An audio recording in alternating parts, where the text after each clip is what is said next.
Wanted to do a quick video on how to figure out or determine if you have hail damage on your property. One of the easiest ways, if you can get on the roof safely, you can get on the roof and you can chalk your vents. That's one way. You chalk the vents with your kids' chalk.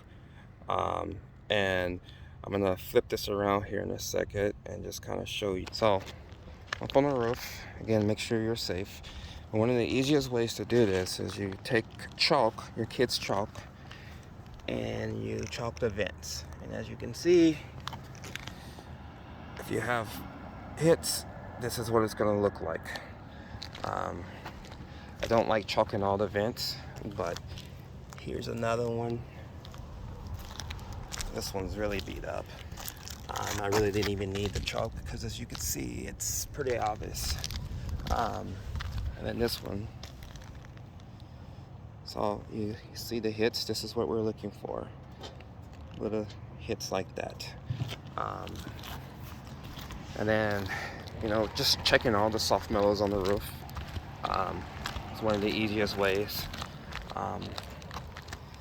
Here's another example. Some storm damage, some hail hits. All through the soft metals. Soft metals do not lie. So if you think you've had storm damage and you need someone to come out and take a look at it, give us a call. Sellers Roofing, 651-703-2336. We work on commercial and residential properties. Thanks for checking out the video. Oh, make sure you subscribe.